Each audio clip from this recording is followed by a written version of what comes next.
What's up, meatballs? What's happening, everybody? Ooh, it seems kind of loud today. Actually, the microphone's working. I don't know what to do. It's so exciting.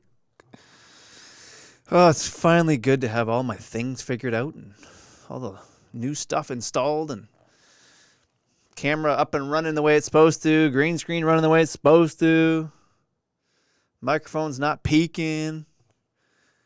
Hopefully the stinger, the lollipop of mediocrity. Yeah, buddy. Stop it, sweetie. Glad you could make it. Glad you made it around. Caught a stream. You need help avoiding that. What's up, Dingleberry? How are you, buddy? Thanks for tuning in, as they say. Did you guys catch the stinger there? Was the transition too loud? I've done some work to try and shorten it, as well as to make it so it's not so like obtrusively loud. Because last time I was getting some comments about it being a bit loud. So I'm going to talk about a few. Looks clean. Thanks, sweetie. Oh, I should have grabbed some water. Well, I shall survive. Today we're going to, how do I talk about today? So, thanks, buddy. Appreciate that, Dingleberry. Today is going to be one of those days for me where I am going to revisit a topic that we've talked about once already, but with the goal of adding to it. So I'm going to have a guest today. He's my area manager, guy that works with me, that is kind of like my replacement in-house. He's the guy that he's kind of me when I'm not around. It's pretty awesome having him here, actually. And thanks, dude. what's that? What just happened? Oh my God. Oh, thanks, What a Nappy. great day. Present, sir. That means I owe you 25 push-ups. Man, we're going to Dono Camp early today. It's my warm. It's warm up for my. Here, let's see. Hold on. Oh wait, you know what I got now, guys? Check this out. I can switch mics.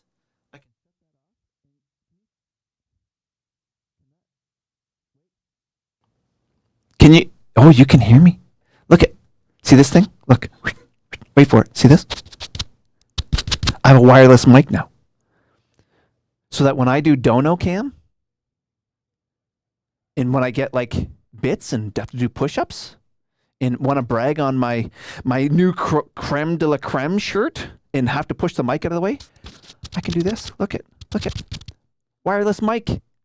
I got all the things, and I even have I can turn speakers up, so when I take my headphones off, my new Rode Podcaster Pro makes me a pro. It's awesome. I almost swore. That would have been bad. So Nappy, I owe you some push-ups, buddy. Let's go to Dono Cam. Let's see if Dono Cam's working. So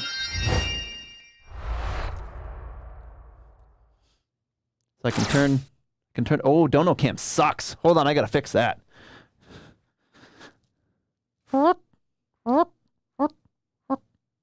There we go. 25 push-ups for Nappy. Man, we're starting early today with the push-ups. Holy smokers. 1, 2, 3, 4. I just realized something. Now you guys can hear my shoulders crack.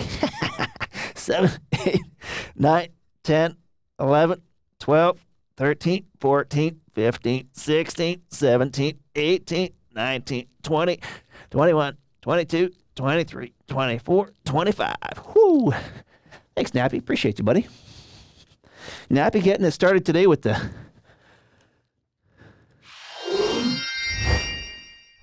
500 bits. Thank you very much, Nappy. Let me throw my headphones back on. Whew. Ripped immersed. Yeah, so obviously I'm sporting the... So I guess the logical first question is, did the wireless mic work okay? You guys could hear me? No, the guests don't do push-ups. I mean, probably should, but no, they don't. Did the wireless mic work okay? Just curious.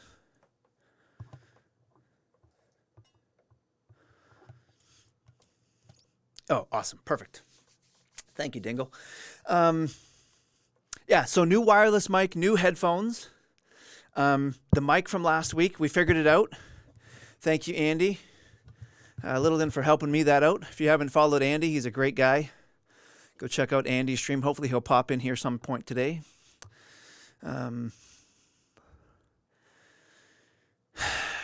Yeah, you know what? I'm thinking about that, sweetie. I really think that we should probably get him on a push-up regimen. His name's Nick. My name's Neil. I mean, we're pretty... He's even growing a beard. I don't know.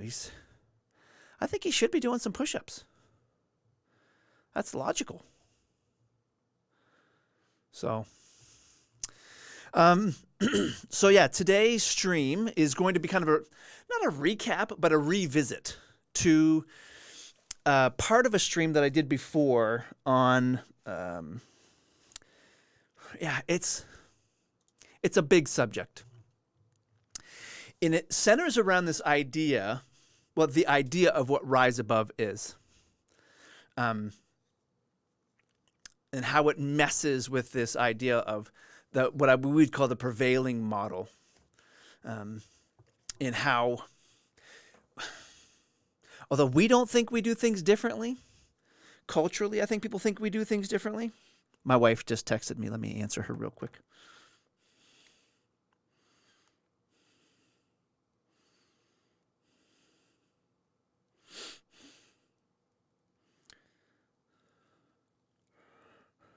And how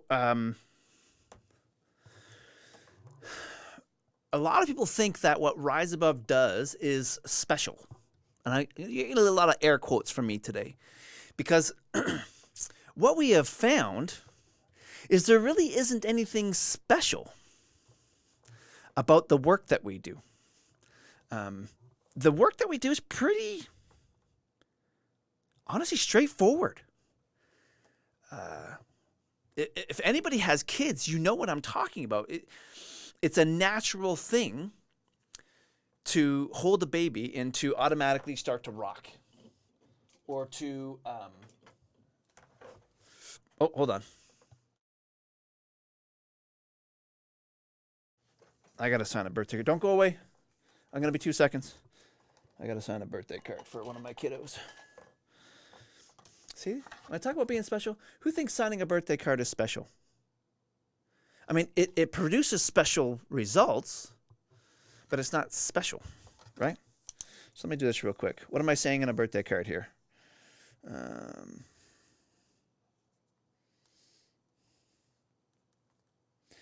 Happy birthday.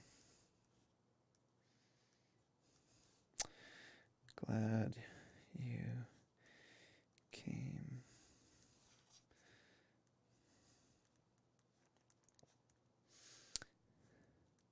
Understand, guys, that just doing the everyday well is 99% of the battle. And Nappy, are you still here, buddy? Are you wanting to? Are you planning to call in today? Do you want to do the Discord thing, or we can have you call in on my cell phone if you need to, if need be. Whatever works for you, just let me know. I know you have access to both, so.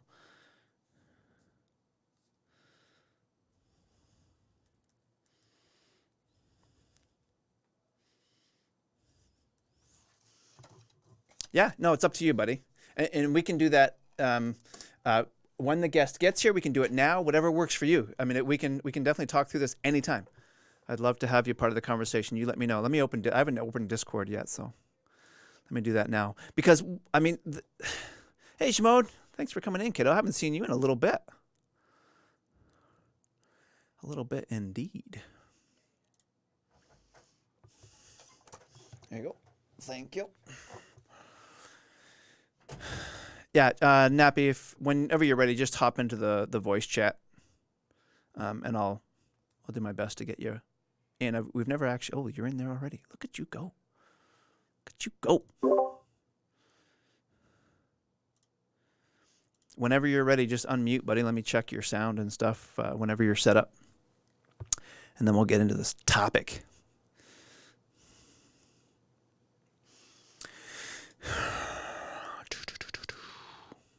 Yeah, welcome back, Shimo. Haven't seen you in a minute, that's for sure. So what Rise Above does is, like I said, we mess with the kind of the prevailing model of what people see as the solution to these at-risk kids.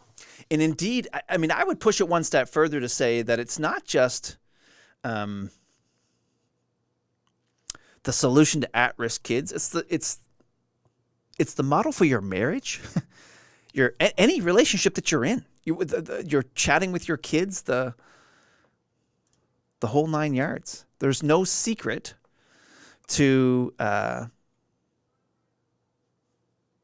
this formula. So really what it comes down to, and there's a couple things that we have to introduce right away to get into the topic to its fullest. And this is idea of trust. And you hear me talk about trust all the time, that without trust, you have no basis to leap off of. You have no starting point. Because if you don't trust anything, you're not going to... So think of it this way. You're an Olympic diver. As an Olympic diver, if you walk out onto a platform, a 3-meter platform or higher, you trust, A, that it is going to be sturdy enough to hold you as you get out to the end of that thing. And you trust that you have done enough work in practicing your dives that you are not going to do a belly flop at the bottom. Because that's a long ways down. Painful. Potentially. Excruciatingly painful. Right? You understand what I'm saying to you? I just unmuted you, bud. I'm just not sure now if you're going to come through. So let me invite you if there's a way, or you want to. Let's try and get you in here. Because basically what's happening, if you trust it, the platform, the ladder going up, the fact that the water is not toxic. What's up, Joe Cool? Thanks for the follow, buddy. Tuning in. You know, and you trust that you have done your practicing, you're going to jump. And you're going to make a successful dive, theoretically. Now, if you don't have trust, what's up, Nappy? Hello there. Hey, what's going on, buddy? Just chime in whenever you want to. Chat, let me know if you can hear Nappy on the other end. If not, I got to make some adjustments on my end to make sure he's loud enough. I'm doing good, Joe. How about yourself, buddy? So, but if you don't trust any of those elements, you're going to get on that diving board, and A, you're going to probably not be in a rush to get to the top because you're not going to trust any element of that diving board. And B, you're not going to get up the top of that 3-meter board or 9-meter or whatever, how tall the stupid thing is, and jump off because you're not going to trust that you've done the training necessary to be successful. Now, Nappy, sir, you just made a huge leap of faith. Yes? Yeah, for sure. So you did that with a certain element of trust involved. You trust the process of, A, you've done enough work before you resigned your job. Yeah? Yep, absolutely. To the point where when you handed in your resignation, you had trust in the fact that you had the ability to then move forward and get another job in the field that you were pursuing. I did. There are also other mitigating factors, like did you have enough, reserve funds in the bank to kind of bridge between the two? And what's up, Rabbi? What's going on, buddy? So, I mean, without those things, if you didn't feel confident, you didn't have the trust in your ability, your experience, the prospective community that you were about to go into, you probably would not have made that decision. Fair? Well, that's very fair. Absolutely. Or actually, if it wasn't, I think it was more if I didn't have the drive and the passion to be part of that, that everything's great. Everything that is helped awesome. me get through there. Yeah. To get through that process. Welcome to the gym, Joe Cool. Just FYI, spam some leg day emotes, folks. And Nappy, thank you for the gifted sub. Yeah, so let's talk about one other thing. So in making those decisions, would it be fair to say, look at Nappy, Everything's stop it. great. You're supposed to be my Everything guest. is awesome. That's fine. I can multitask. It's one of my skills on my resume. Fair enough.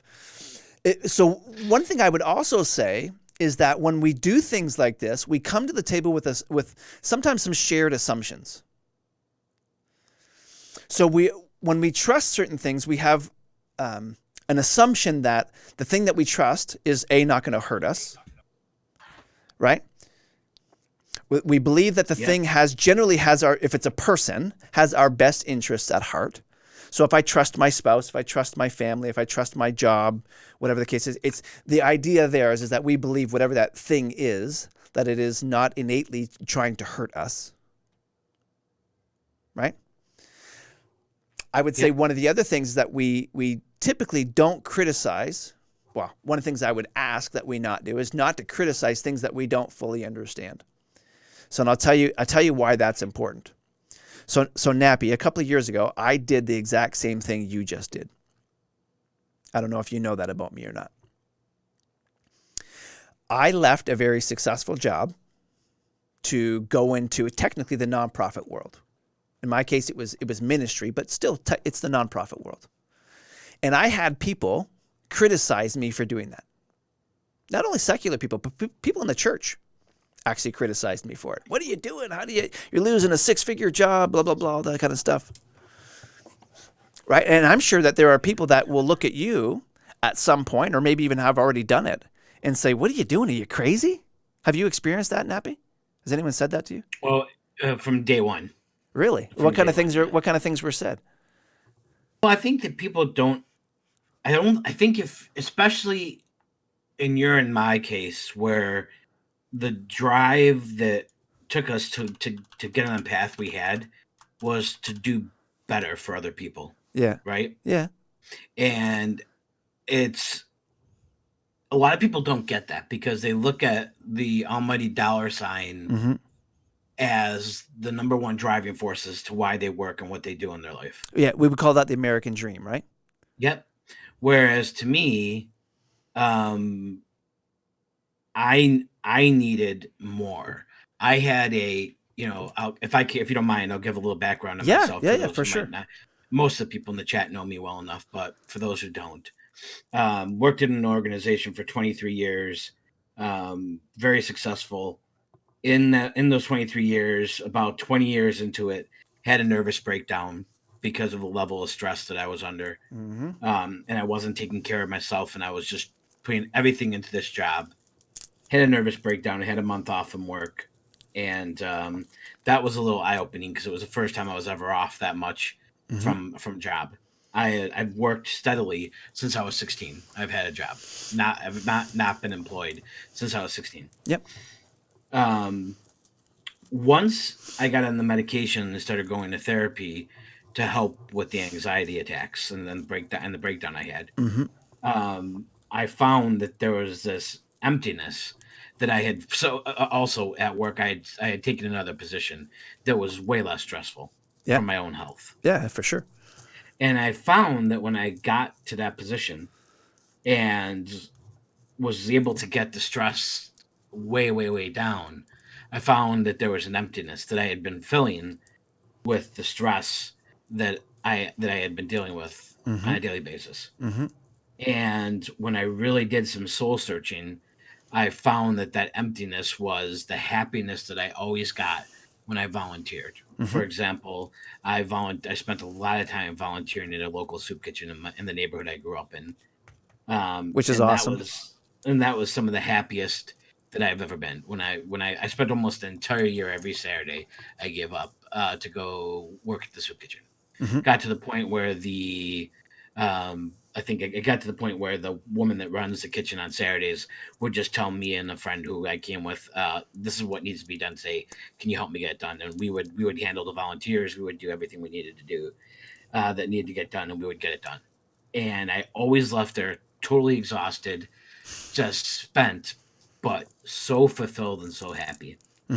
So when I sat down and thought about life and where I was, I realize that the most happy I am is when I'm putting all my effort into improving someone else's life. And that doesn't mean I'm ignoring my own. Yeah. But I mean, do you, Nappy, do you see how that is playing out in your stream, though? Do you see how... Go ahead. I'm not sure if I do. Because I'll tell you, as you're talking, and I say this, I've mentioned it a couple of times now, I think the vast majority of the adults that are in stream chats are getting some form of that joy that you talk about in volunteering. Because you got to, again, we need to remember that the subscribing, the bits, the donations, all that stuff is voluntary. Nothing about Twitch demands or mandates that in order to participate that you have to do these things.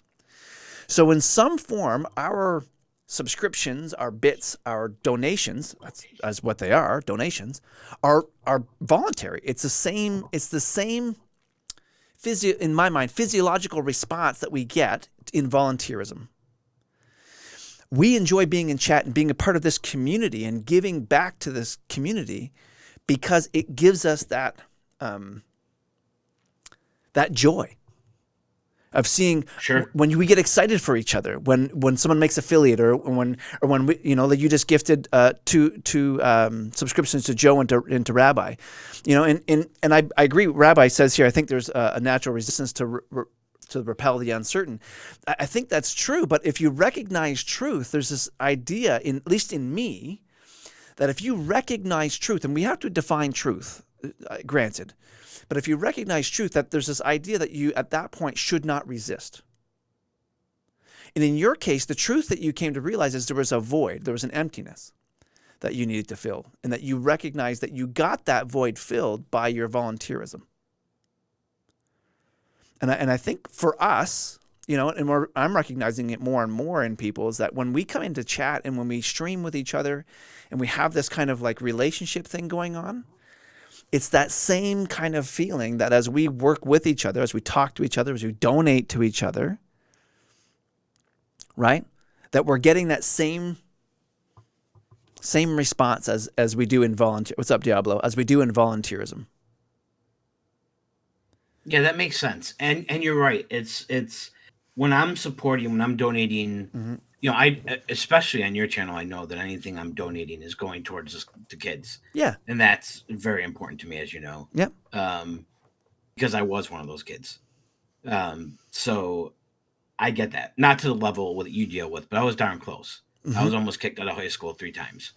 And you know that my vice principal called me driftwood. That's that crazy. Would be nothing but driftwood in life. Yep. That's like my 8th grade teacher. Yeah. So if I really believe in what you're doing, I'm going to support you. I'm going to sub. I'm going to gift subs and things like that.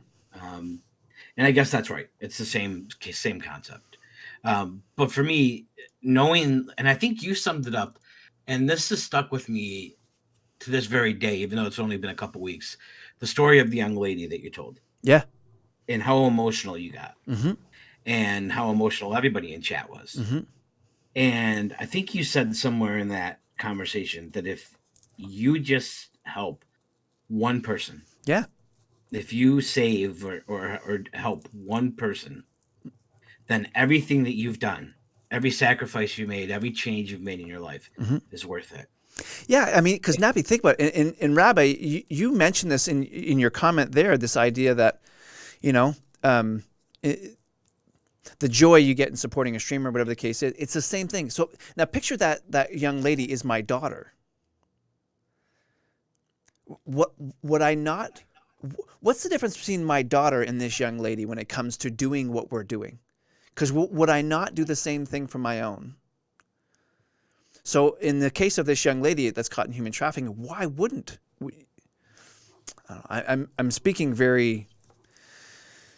It might just be my crazy mind that says it seems like an imperative to me. If you're, again, the idea, if you recognize truth, why would I resist it? It's wrong that this young lady is in the human trafficking circle. So why wouldn't I?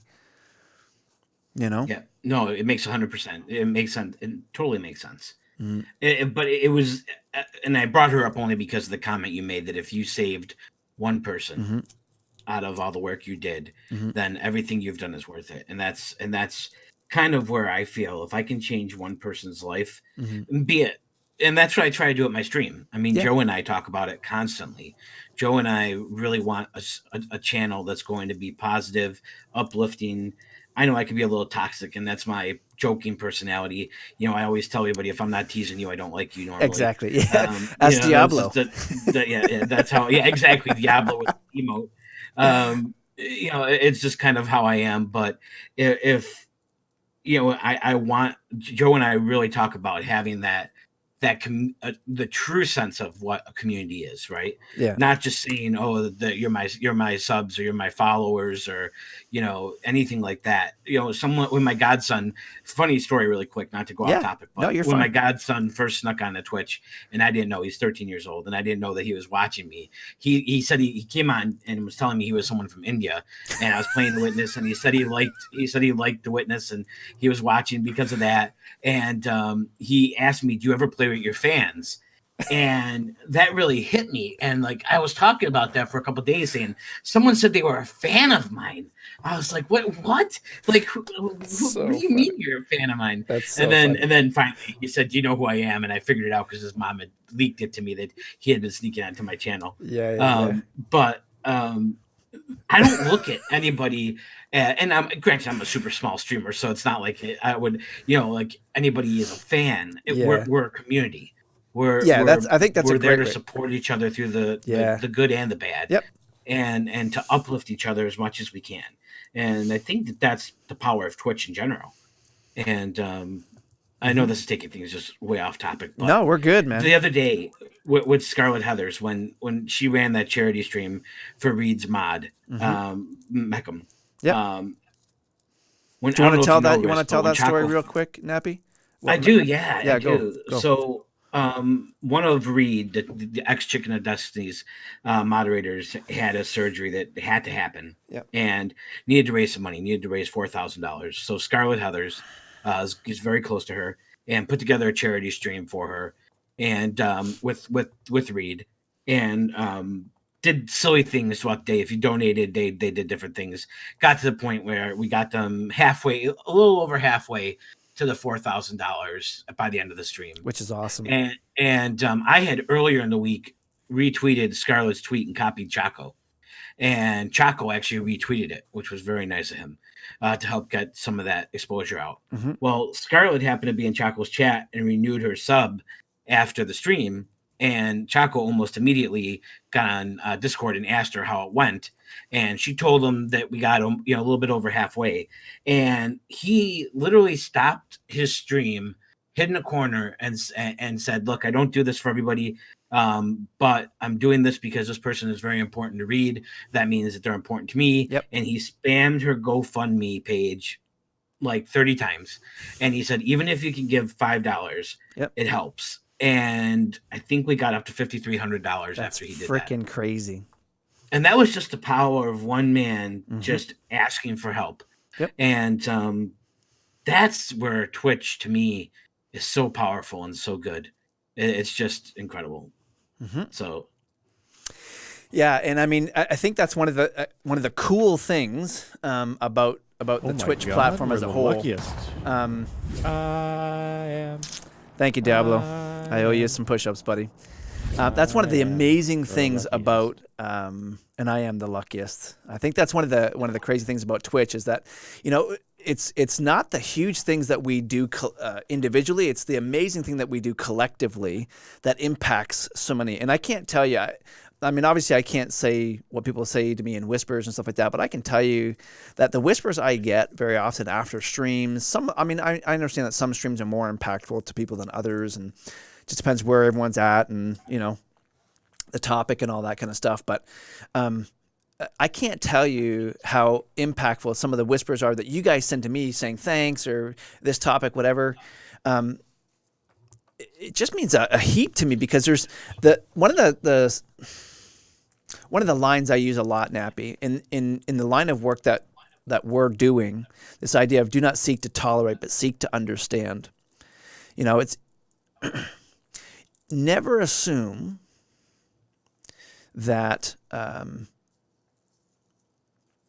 I watch a streamer, take Choco, because he's like professional now. He's full time and all this kind of stuff, and you just expect him to be on every day. And I don't ever assume that Choco is having a perfect day, that everything's coming together. That and if Choco's not making the snipes, it's not just because his mouse isn't working properly. We don't know what happened 5 minutes before he went live on his stream, right? Yeah. And what kills me is I remember when he first started, I could ask the question. I could say, "Hey, Choco, what's up, buddy? Having a good day? Everything all right?" And he'd be able to see it and he'd answer. But with 5,000 people in the chat, you can't say that anymore. And so now this poor guy is literally suffering in silence. Literally on whenever he goes live. And he's got to be this perfect thing, and everyone just assumes that, he's having a bad day at gaming, when in fact you don't have a clue. People don't have a clue what these guys and girls are going through. And have that same mentality for the students here at Rise Above. So we serve our kids breakfast every morning here at Rise Above. And I mean, I say serve them breakfast. We offer them cereal, toast, bagels, fruit, and all that kind of stuff, right? It's not like we sit there and make eggs and bacon for them or anything, but that's occasionally, but not often. And the goal there is not to necessarily sit and have a meal with these kids every day. The goal is to sit down and figure out who walked in the building. You understand what I'm saying? The idea there is to sit down and see, okay, Johnny walked in today. He left happy yesterday, but he's being awfully quiet and he's got his hood over his head today. Why? What changed? What mood is he in? What's that, Rabbit? Quick charity share. I'm growing this silly mustache for children's charities. 3 Twitch community members each. Wow.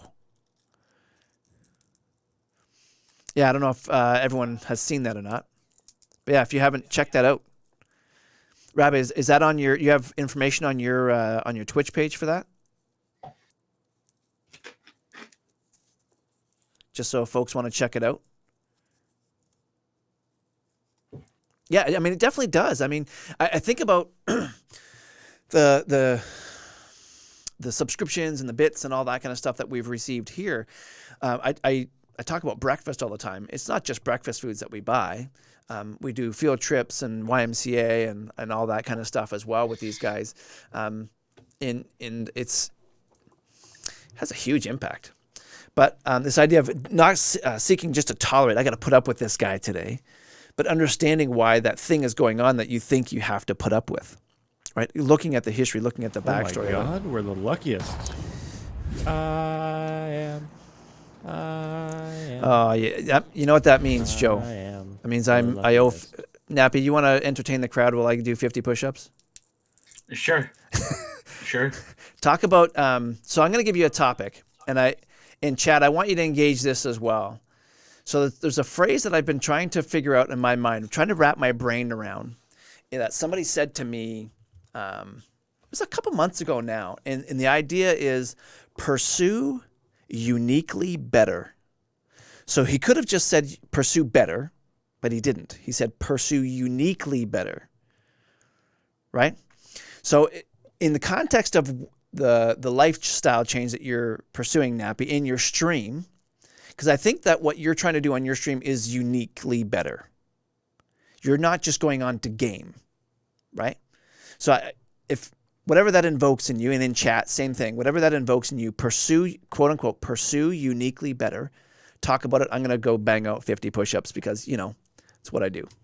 Hang on one second. I'm going to switch microphones and I will see you guys in a second. I'll be able to hear you, by the way. So while you're chatting, I'll be able to touch base with you. Go ahead whenever you want. So pursue uniquely better to me means that as you're striving to better yourself, whether it be in life, if in IRL, as we say, or even as in your Twitch stream, if you're trying to better yourself or trying to help better others, some people do it in a very straightforward way. I think that I take that phrase as meaning that when you to be unique about it, because so many people have, let's say if you're trying to quit smoking, and as an example, and so many people say to you, you need to quit, you need to get on, you need to get on either the patch or Yeah. whatever they're going to offer you to help you quit smoking. I think it's when you say uniquely better, is try finding a way to connect with that person in a way that is unique to them and will help them understand and maybe help drive the point through to them, or even to yourself. Like, what is, like for me, having to find that hole that I had inside of me was really filled by the charitable work I was doing, and that I wanted to pursue that as a full lifetime goal. I think that's a great way for I think in my mind that's how I take the uniquely better. Yeah, I mean, pardon me, because one of the things that's hard to do is to define unique, because you think there's a million different organizations out there. Unique is, to me, doing the things that only I can do. I'm not trying to be Nappy. I'm not trying to be Choco, the OG Pickle, or any of those guys. I'm being unique to me. I'm doing the special things that only I can do. My personality, it may be reinventing myself in some way, so I'm more effective. But at the end of the day, I really think that uniquely better, as I'm wrapping my brain around it. And again, I'm not saying anything you said was wrong. It's absolutely right. But I don't think it means unique in the sense of because nobody else is doing it, that it's standalone. It's unique in the sense that it's the thing that only I can do. Because pursuing uniquely... Yeah, I think Rabbi summed that up when he said that. Let's just be better. Yeah. Sorry, Rabbi, I didn't read your comment. Don't just be better in your own way. Yeah, exactly. I think that's precisely what it's talking about. It's this idea of, it was only 50 push-ups. What do you want? I've done 75 already, bro. Get on my level. Get wrecked, nerd. Because if you try to pretend to be something you're not, in my mind's eye, you've already failed. Right? In one of the challenges that people have is they tend to this path of least resistance. Well, I'm just going to watch what Choco does, and then I'm going to mimic what Choco does because that's easy. I can mimic what he does, sort of. Most people think they can mimic what he does, but no one really can, right? But the reality is you have to be willing to do uncomfortable things in order to achieve what I see as the uniquely better. You follow what I'm saying? In order to be uniquely better, you have to be willing to stretch yourself to a point where I'm like, okay, this does not seem easy to me. Yeah, no problem, Rabbi. You come and go as you need, buddy. You have to be like, in Nappy, again, this is why I wanted to bring you in for this, is because I know you're going through what I went through 9 years ago in leaving my job and entering into a world that was uniquely better. It's more suited to who you are. But in order to achieve that uniquely better for you, you've had to be willing to be uncomfortable for a second. Is that fair? Oh, extremely fair, yes. Right? But understand this, Nappy, and I pray that Rise Above is a shining example of this. Great things happen when great people do uncomfortable things. Now listen, you and I are great people. Everybody has the potential to be great. What not everybody is willing to do is be uniquely better through doing uncomfortable things. Does that make sense? Yeah. It also sounds like a great segue into your topic for the day. Beware the lollipop of mediocrity. Diablo. Lick it once and you'll suck forever. You know, the concept there is very often people think that where I am is good enough. You know, I've got a good steady paycheck. You know, I love you, Diablo. I've got a house, you know, my kids are growing up and making their way, whatever that thing is that you look to say I've made it or I've arrived.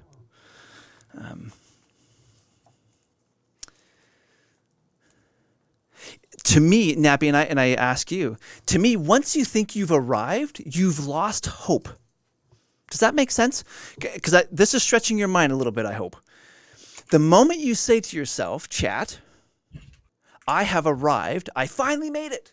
Oh my gosh, I've got the job, I've got the house, the shiny whatever, is the moment you've lost hope. Let me explain. Because the moment you've arrived is the moment you stop dreaming.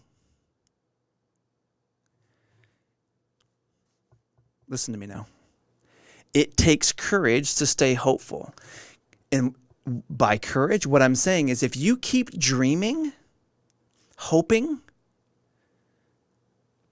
again, get back to that, keep doing uncomfortable things, that could be going back to school. Many of you people, many of you guys and girls are going back to school, getting second degrees, switching jobs like Nappy did. You're doing uncomfortable things because you have a hope for something better tomorrow. You're trying to be great. You're improving things around you. You're not complacent. You're not happy with where you're at. And it takes courage to do that because it's a struggle. That idea of, again, you've got to be willing to be uncomfortable. And if you've ever served in the military, you know what I'm talking about. It takes a tremendous amount of courage to do those things because they are tremendously uncomfortable. I meant to bring a picture of myself in the military. I don't know if I've ever showed it on stream. Showed a picture of myself on stream. If I can give an example to that risk. Jump in anytime, Nappy. It's not the military but going back to my old job. Yeah. I was at a point where for the last 8 years, I was extremely, extremely unhappy. Mm-hmm. But due to my nature, during those 8 years, I won our President's Club Award, we call it, which is the best sales rep for a specific vendor 5 times in those 8 years. Because it's just in my nature to be driven towards success. At that job. I was good at it, right? And the last couple of years, I could feel that draining from me. And as soon as I realized that I didn't have that drive anymore to be successful, I didn't have that dream, as you said. I wasn't dreaming about what's the next promotion, what's the next place for me to go. I dreamed of getting out. And and that's when I realized that I had to make the change. I had been thinking that for 3 to 4 years. And it took the fact, I kept telling myself, okay, we're going to sit here. And even though I'm at work, I'm going to take some liberties and I'm going to go on monster.com or indeed.com while I'm at work and try finding that other job. Yep. But what the problem was? I was too comfortable. It's easy to stay where you are, right? I had lost hope, as you would say. Yep. And I had to force myself physically out of that situation to be able to do what I'm doing now, which is pursuing a job that I know I really, really want to do. So I quit without another job lined up. And that's where I got the most slack, or the most, people coming to me saying, "Are you nuts? Out of your mind?" And I didn't do it spur of the moment. I took 2 months. I talked to our benefits department to talk about COBRA and my health insurance, which is very important to me. Yep. I talked to my financial advisor to talk about things. I made sure over those 2 months that I had all my ducks in a row, and with the understanding that it might take a while because I am going into a totally new environment. Yeah. You saw my resume as it was leaving the company. Yeah. And Which was you saw my impressive, but resume, yeah. and you saw the resume that I had made now, and which I paid to have made, but I needed to because I just, I don't understand. I didn't know much about the not for profits, right? So Yeah. I needed help. Mhm. And it's very uncomfortable. And I'm still, as much as I'm relieved and I have this weight off my shoulders, I'm still uncomfortable, if that makes sense, with the fact that I've given up a job that I had been at for 23 years to pursue this dream. You know what's even scarier, Nappy? Is that you could very easily step right back into that world again. Oh, yeah. I've had managers reach out to me and ask me. And it's easy because it's safe. Yeah.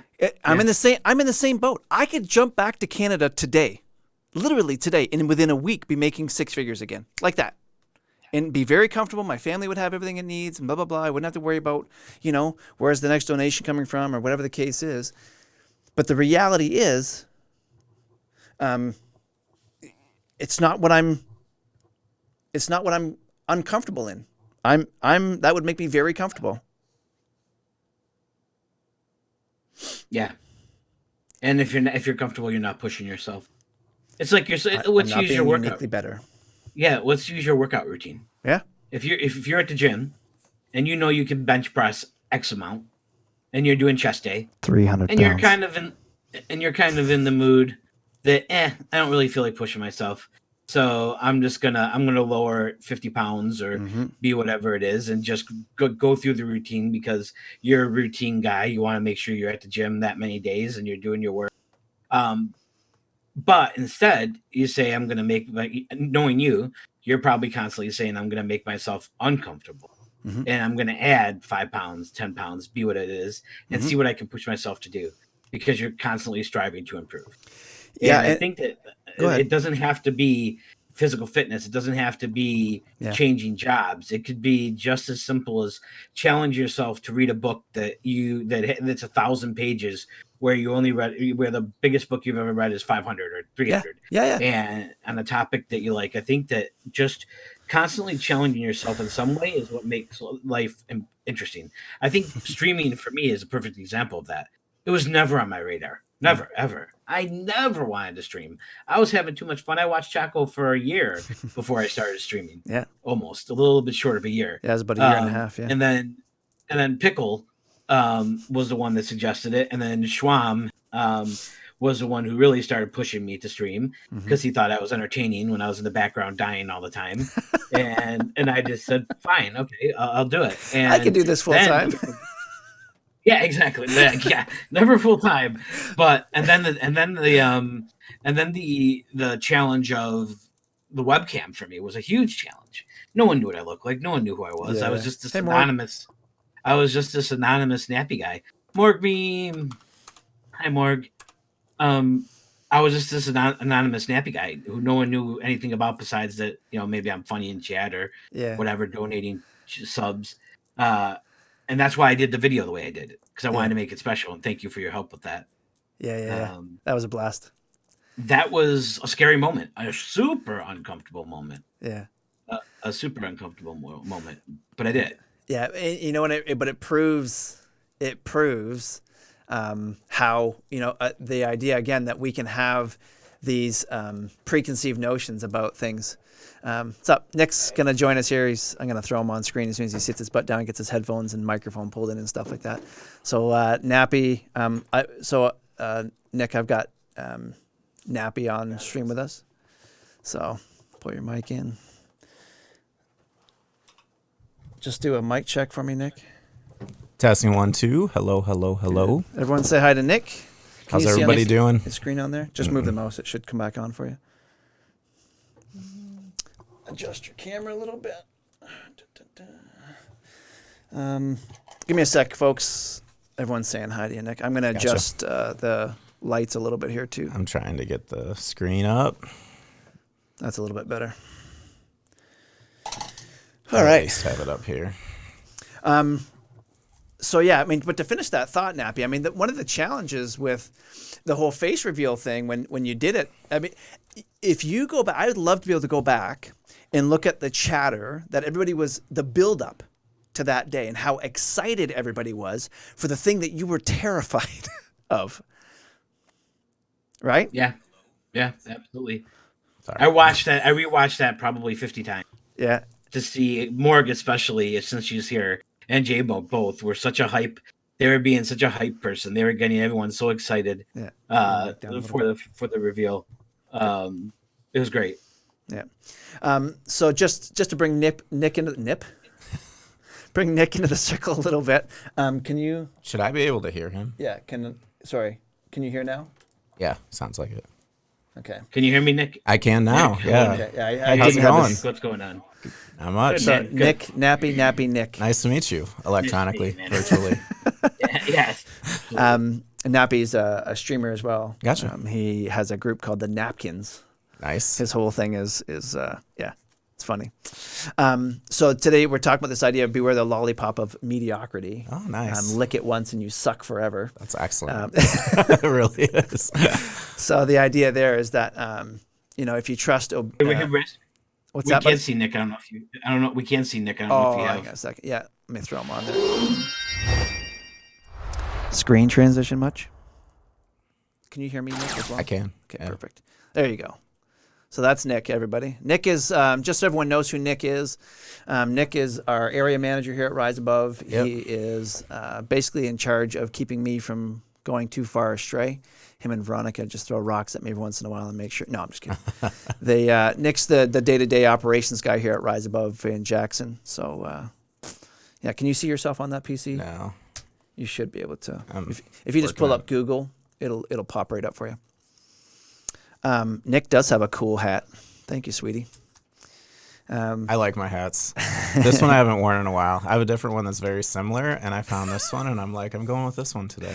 Morg Meme says, Nick looks like a guy I want to get a coffee with. I do drink coffee now. I went a long time without drinking coffee. Yeah. Oh, the guest host is... Yeah, I got to fix that. Hang on a second. Rabbi, thank you, by the way, for the comment there. Oh, yeah. I have a little less facial hair than Will. Yeah, the hair's a little shorter. Yeah. Give me a second. I'll fix the whole host thing. Look at everyone's right on top of me today. People, I'm telling you, are just mean to me. Nick. There we go. Yeah, so we're talking about this idea of mediocrity, and we're just getting to the point now where we're talking about losing hope and how if we're not willing to do uncomfortable things, we become complacent, and we tend to be happy with where we're at. Yep. And we see this a lot with our kids, where we're just, our students here at Rise Above, and so Nappy, the reason why I have him on stream today is because he just did a very similar thing to what Veronica and I did. Quit a really good job to go into the nonprofit world. Gotcha. And so this idea of staying uncomfortable so that we can continue to have hope to move forward and to do bigger, better things, and this idea of not becoming mediocrity. Yeah. And always wanting just to move forward. If you don't stretch, you don't grow. It's the same concept in the gym, right? Yeah. And Nappy literally just used that analogy. Everything always comes back to the gym on this stream. I'm not quite sure why. And I know you guys are supportive, Rabbi, and that's one of the things I love about this community is the fact that you guys are all always, like, not only do you show up for the stream, in those sorts of things, that you guys also ask very relevant questions and you're engaged in the topic. And that's why I'm excited for Sweetie to be here today, because, I think in light of, Sweetie is going in, she's studying some corrections-based stuff, Gotcha. law and prosecution and whatnot. And she was expressing to me yesterday in one of the other streams that she has this, I wouldn't call it a fear. Sweetie, we wouldn't call it a fear, would you? This idea of... she doesn't want to have to prosecute minors or juveniles. Yeah. She thinks it would. What was the term you used? It would hurt her spirit. Yeah. So you are calling it a fear. It's just one of those things that she just doesn't think she could do the work that we do because she thinks it would break her spirit after a while. Yeah.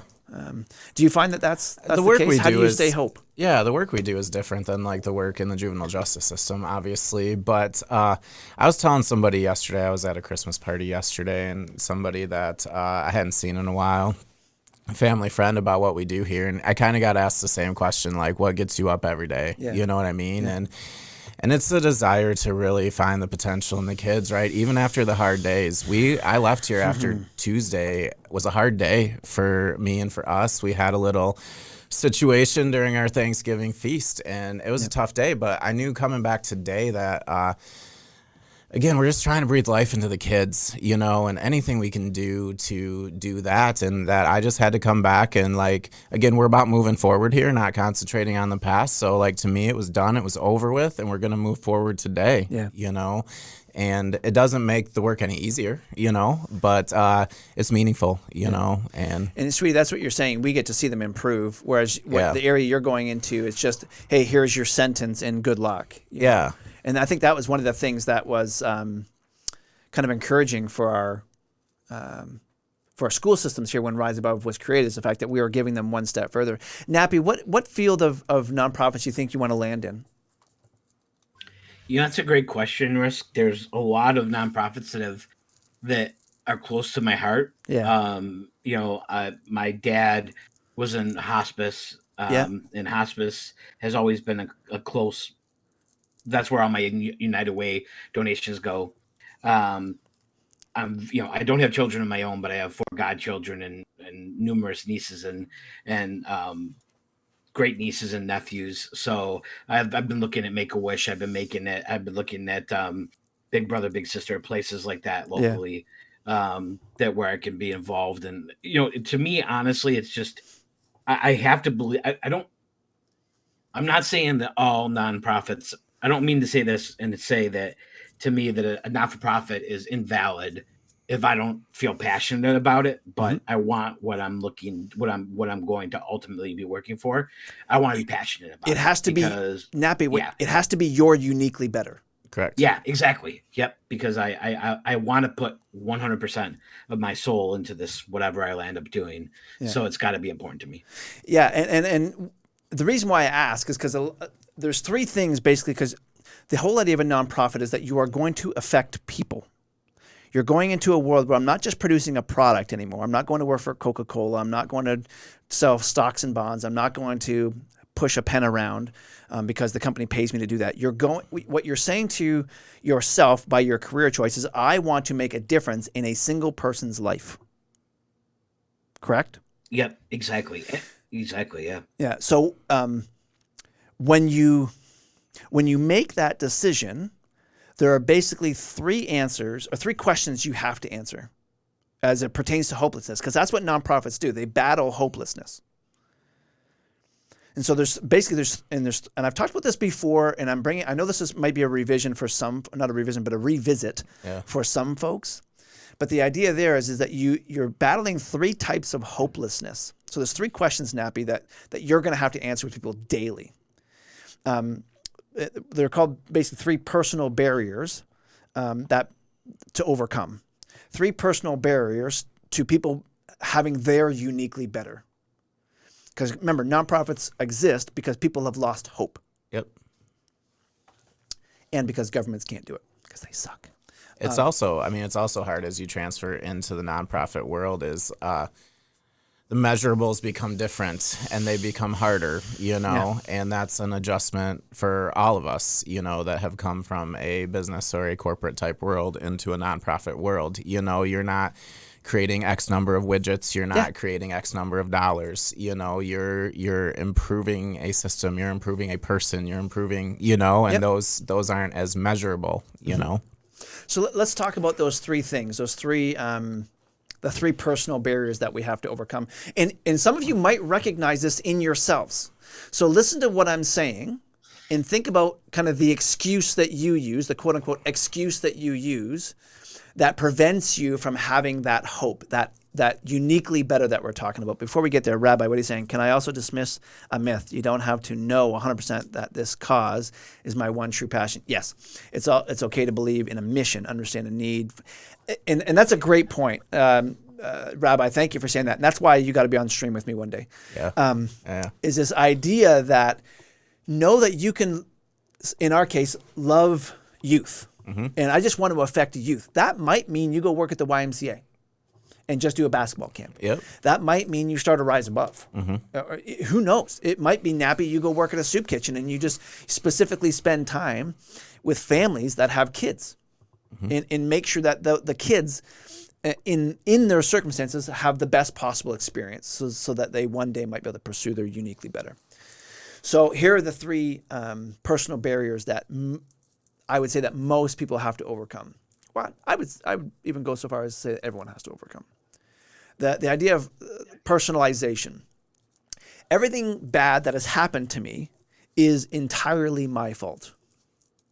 I am where I am because I didn't do X, Y, Z, or because I did X, Y, Z.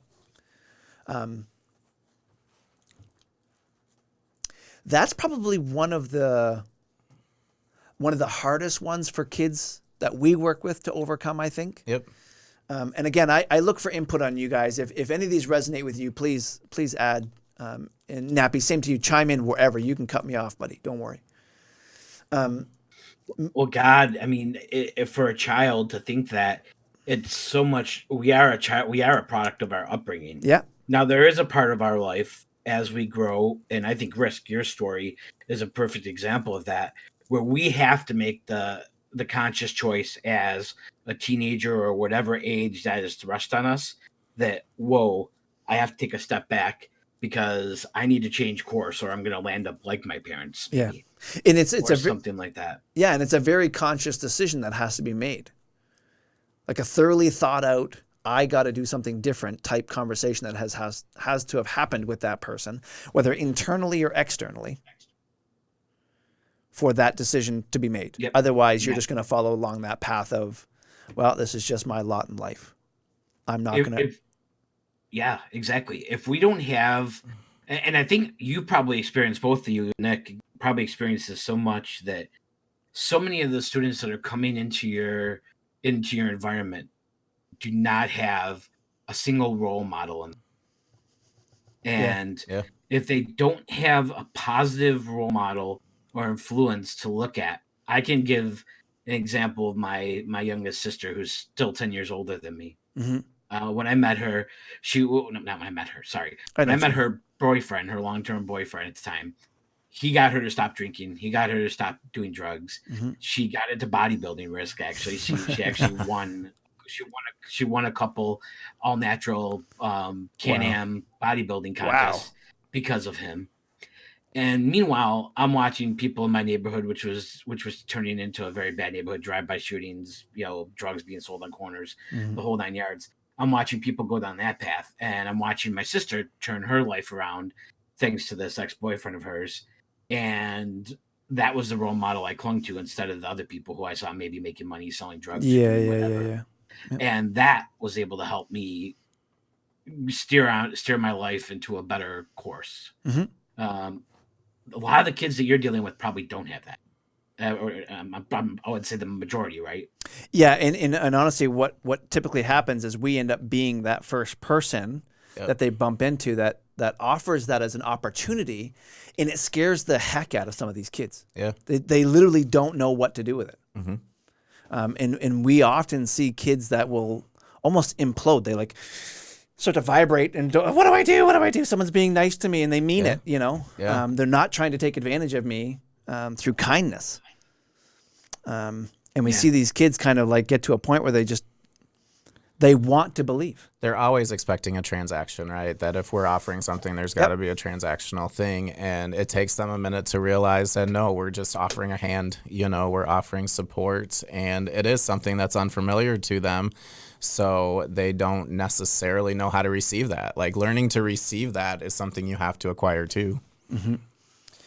So I think a great example of that personally is my father. My father was 55 when I was. So my father was more of a father than he was a dad, if you get what I mean by that. He wasn't the type to play with me. He wasn't the type to do things with me like that. He supplied everything I needed growing up. He had 6 kids to raise.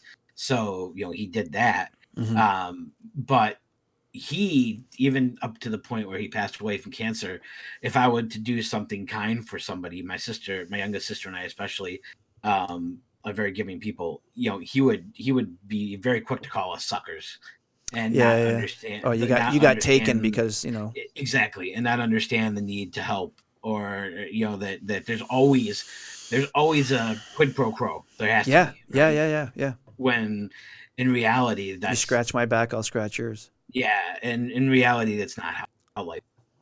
Yeah. If life was, we'd all be in trouble. Yeah. So let's look at what Rabbi said here. He says, I think there's a moment that comes with discovering the scope of a personal accountability in the realization that everyone must have understanding that too much of the world is out of your control and frankly beyond your scope of influence. So again, that maturity of realizing that, this isn't all my fault, that some things happened that aren't necessarily, within my scope. The key is understanding that you can make decisions, that are informed by your reality, but made with the knowledge that you own that decision. And honestly, that gets to, Rabbi, that gets to my next thing, this idea of pervasiveness. And I'll talk about that when we're done here. You have the opportunity to make good decisions, and you should feel pride in your accomplishments, in your failures, because they were your decisions. Yeah. And you know that you have the tools to make better decisions going forward. So herein lies the problem with these three barriers to again, that being uniquely better, is this idea of pervasiveness, that if that makes sense, assuming maturity and the realization that you have the ability to make a decision, a well-informed decision. Pervasiveness is the idea that everything I do is bad and I can't do anything right. Mm-hmm. We just had a student that we actually had to remove because he had in his mind, at least to me, he vocalized the fact that I just can't make good decisions. I don't do things right. And it resulted in explosiveness on his part because this is just who I am. Yep. It's just an acceptance of who he was, like that's what he just thinks, like that there's, and to him, I think it's almost surreal to him, to say, no, you can make a decision. You can think this through. You can take a deep breath, like it's. And not just make a decision, make a good decision. Yeah. Yeah. Cause it's almost out of body for him, In Rabbi, I think I would get to what you're saying. And I think Nappy, you said it too, this idea that a lot of that is external. A lot of that belief system, that pervasiveness, that everything I do is bad, is external in the sense that it's been told to them. Oh, Johnny's just a bad kid. Mm-hmm. Oh, hey, I'd like to introduce you to my bad kid. I've told you that story about how I had a young, and I think I've told you guys this as well, as, I had a grandfather who had custody of his granddaughter, bring their child here to Rise Above because she was removed from school, obviously. Mm-hmm. And he literally, the first time I met him, introduced his granddaughter as, this is my bad kid. Yeah. How am I ever to question that kid about her thinking that she's a bad kid? Of course she's going to think she's a bad kid. The one person in her life that knows and loves her is calling her the bad kid. Yeah.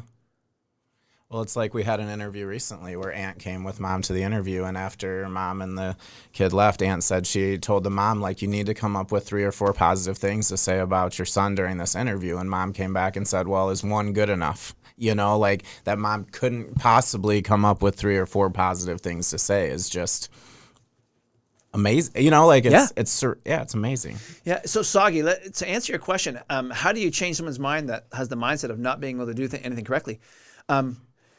Again, that being that person that constantly highlights when they do that right thing. Yeah. You showed up on time. You showed up on time, man. Holy crap, you showed up on time. That's amazing. Yeah. Get excited for when the good things happen.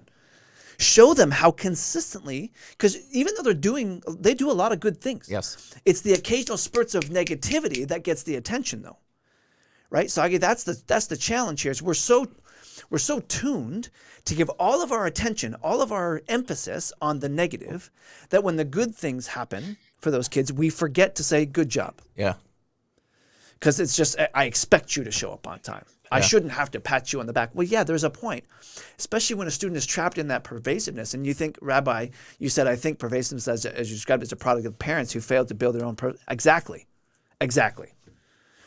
You have to break that cycle of kids believing that's who they are. And you have to show them that there is good that comes out of them daily. Yeah. Chris, what percentage do you think of kids that come into your program have the intuitiveness enough after being there a while to come across on their own? What percentage? My initial gut feeling, and Nick and I'd like to get your opinion as well, is it's probably 50-50. Yeah. And I think it might So, I mean, that's amazing. That's an amazing answer. If you think that 50% of the kids can.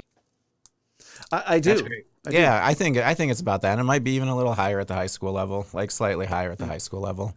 Because again, things are starting to get real for those kids, you know, and I think they embrace some of what we offer here more than the younger kids do. Like they're ready to accept it.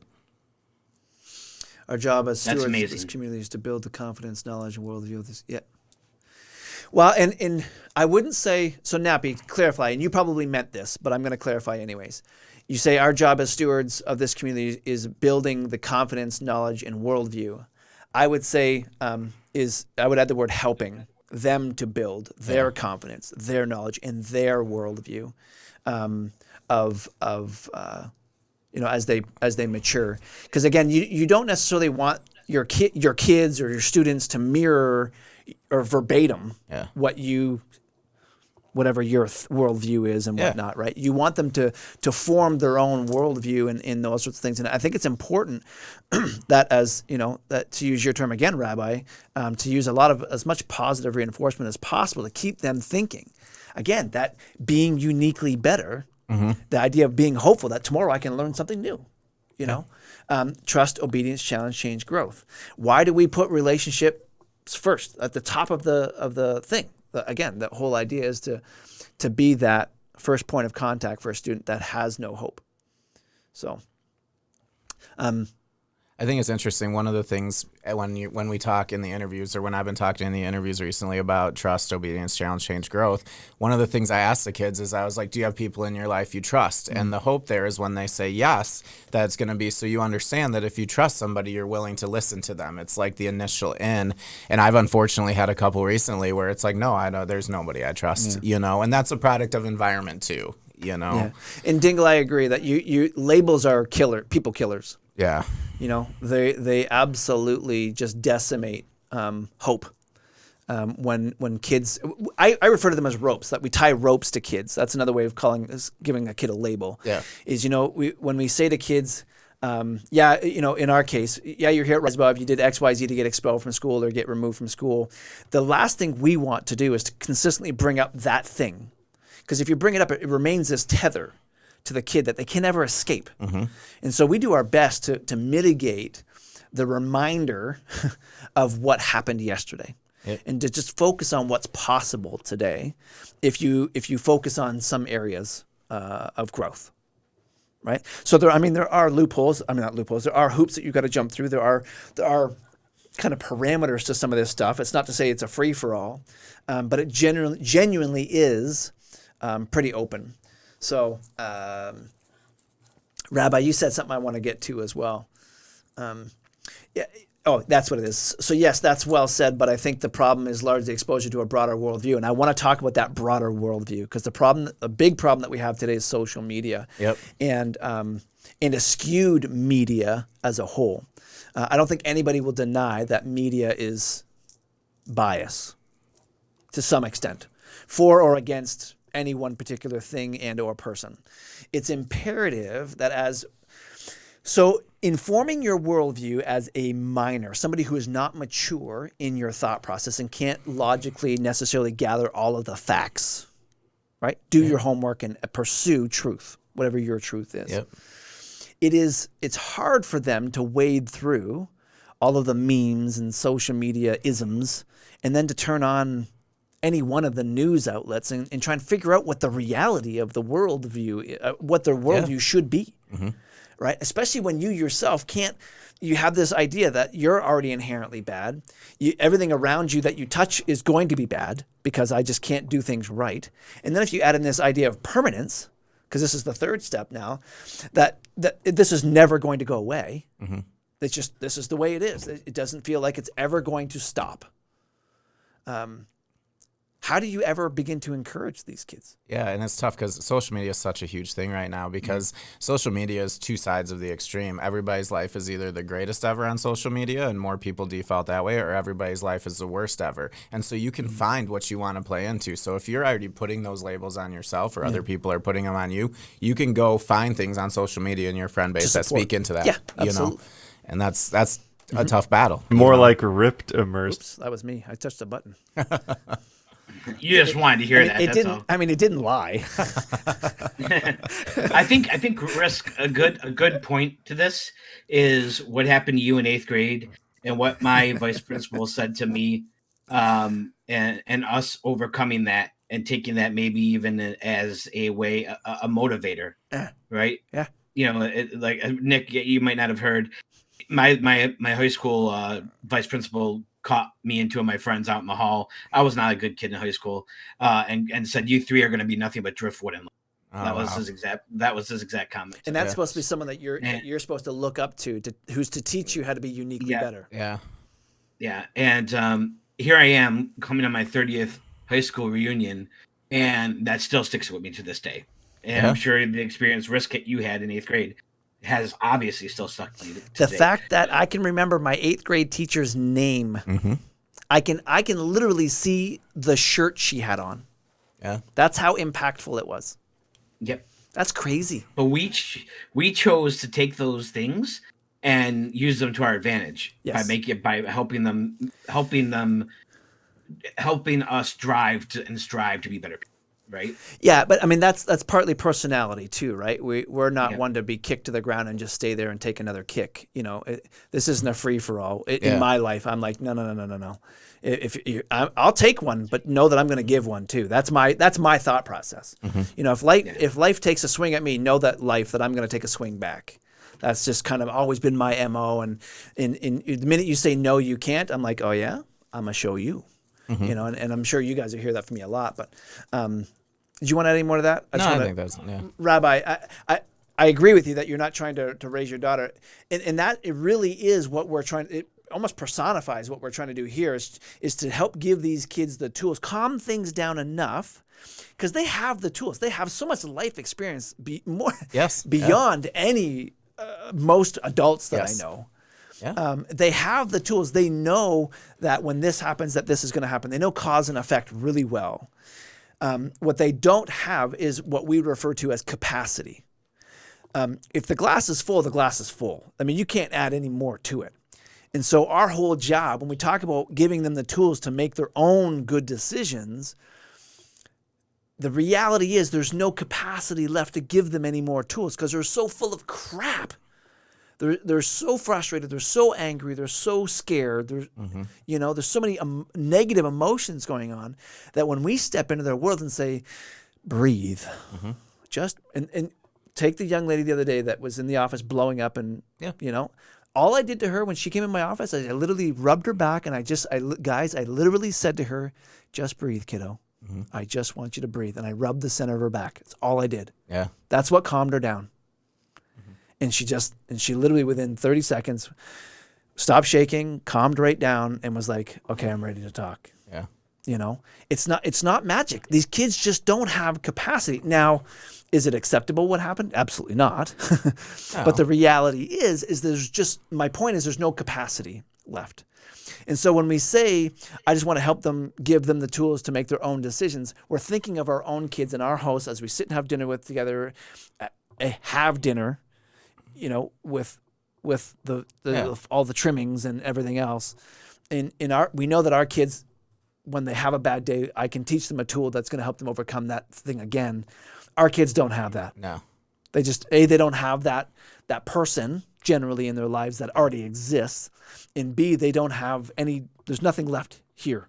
Well, when we sit down with our kids, I mean, their glass might be at capacity or something, but it was empty to start with. The kids that are here, like, there's a lot of crap in their glass to begin with, and you're trying to, and then there's water around it or whatever, and it's just going to explode quicker. Like, it just, there's even less capacity than the normal person in that situation. Yeah, and Sweetie, sorry, Nappy, go ahead.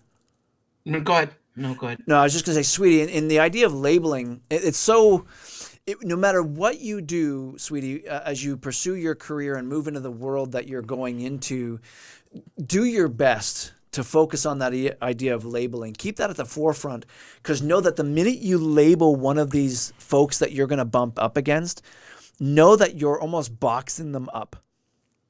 And yes, you're right. Environment does make a huge deal, but is the moment you label them as being criminal, as like for me, the big thing that I was always afraid of as a kid of being labeled as the poor kid. Mm-hmm. I didn't want to be known as the poor kid, even though it was obvious, blatantly obvious that I was the poor kid. Yeah, but I just didn't want that stigma, that moniker attached to me. So I did everything. I lied. Whatever I had to do to make that not a thing. So labeling is huge. I agree with you. What's that, Red? But I want to avoid the talking point the detractors use, the overcoming obstacles. I agree. Like principles, saying terrible things builds character. So do we want to talk about character? I don't want to talk about character today. That's a whole other subject altogether, and I think it's an important one, Rabbi. And maybe that's the topic you and I can talk about, is this whole idea of character and what destroys it and what builds it. Let's think about that a little bit. All right. So, Risk, what I was going to say, Yeah. I guess part of what I wanted to say was I wanted to Rabbi to elaborate on that, but like you're right, that's a different topic. So to not get I'm okay with going down that hole though. If we want to go down, let's have the conversation. Just know that, Rabbi, I want to talk about it more. Yeah, no, I think that would be a great topic for when you have Rabbi on the show. Mm-hmm. I think that, so you were talking, Nick, about the kids coming in with the cup already filled, right? Yeah. And when at the soup kitchen that I volunteer at, there's also a homeschool. They do a Catholic education homeschool, even though it's not supported by a diocese. It's run by missionaries from the Catholic Church, and they do a Catholic homeschooling. And in the neighborhood that I used to live in, the facts are the facts. 3 out of, let me get this right. I'm sorry. 4 out of 5 homes with people living in it do not have electricity. 2 out of 5 homes with people living in it do not have water. So these kids are coming to the school or to the soup kitchen. These families, Mm-hmm. and think of what it would be like and Risk. This might touch on the topic you just said about not wanting to be that poor kid. Mm-hmm. These kids are trying to go to a normal school and make it in a normal school without being able to shower. Yeah. Or to have good hygiene. Or clean clothes. There's no running water or clean clothes. Because there's no running water in their homes. Yeah. Right. And you, like you said, Nick, when they get to you, their cup is so filled already that it's really important to acknowledge that and understand that. Yeah, and in Nappy, that highlights one of the reasons why we want to put a clothes closet in here, and we're in the process now of installing a full laundry suite as well, so that we regularly have kids that have hygiene issues. Yeah. Where they can't shower or have clean clothes. Yeah. Well, we actually have for Life Skills in a couple weeks, like an agency coming in to talk about hygiene, and we had to be very intentional in telling them that, like, we don't know that all these kids have access to do their own laundry, to shower every day. So, like, we want to talk about the importance of it related to health, but also in the, like, scope of what these kids can do and come from. Yeah. And so I want to talk about that idea for a second. So Andy Littleton, one of the streamers that I watch, hilarious guy from England. If you don't follow Andy, go follow Andy.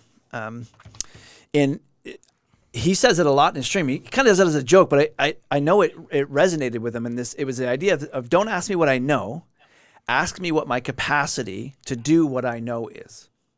So sure, I know I'm supposed to do my laundry, but do I have the capacity to do my laundry? Yeah. Do I, like you said, Nappy, do I have running water? Yeah. Right? Do I even have a laundry suite, a washer and dryer? Mm-hmm. Is there even a laundromat within a reasonable walking distance of my house that I could carry a huge garbage bag full of clothes to? Mm-hmm.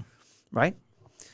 So that's an imperative question that you need to ask. It's one thing to look at a kid that walks into your institution or into your building or your life in general and say, dude, you got to put some clean clothes on, man. You just got to do this thing, whatever that thing is.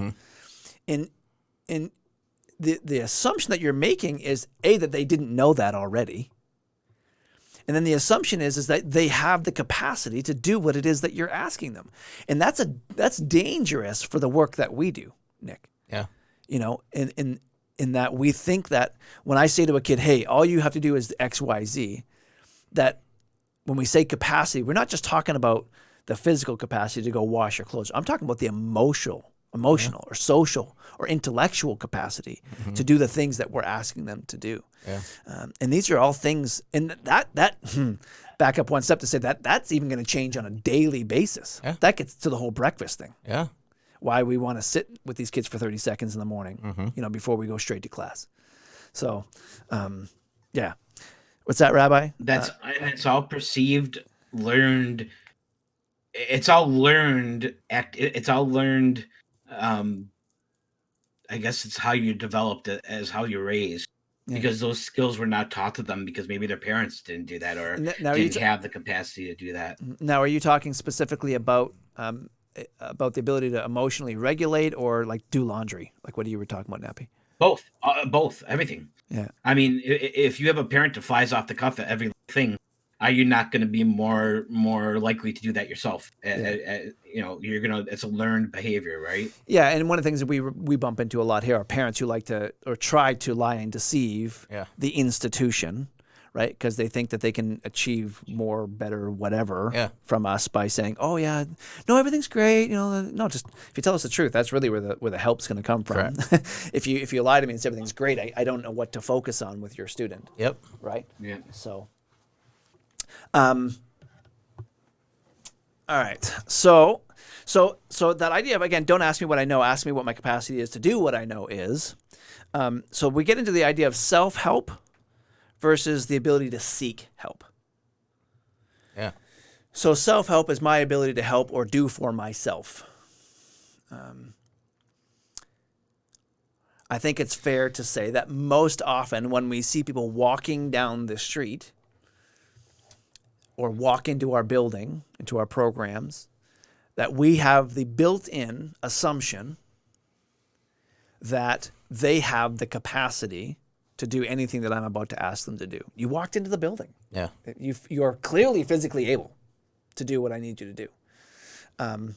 I just had a full conversation with you. Intellectually, cognitively, you just spoke to me in full sentences. You're clearly within the realm of sane. Yeah.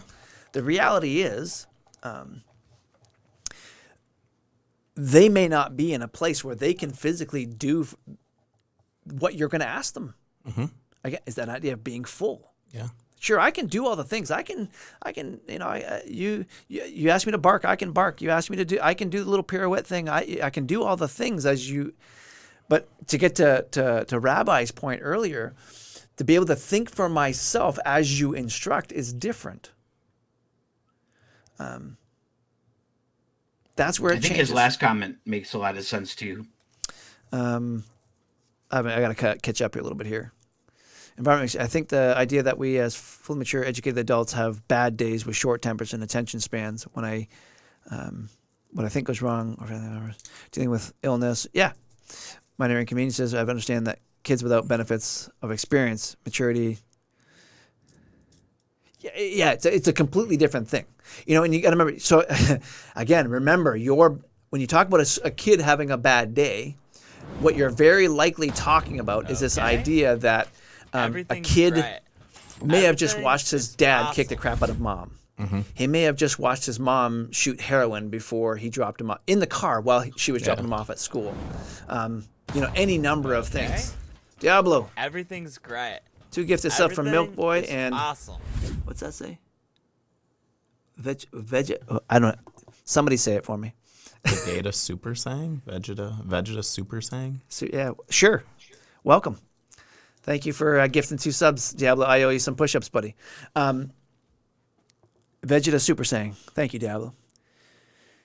Now, the difference is in what we want to... Oh, is that what it's from? Dragon Ball Z? I got you. I don't watch Dragon Ball Z. I don't either. One of the first things that we want to teach the students here at Rise Above is this idea that you can ask me for help.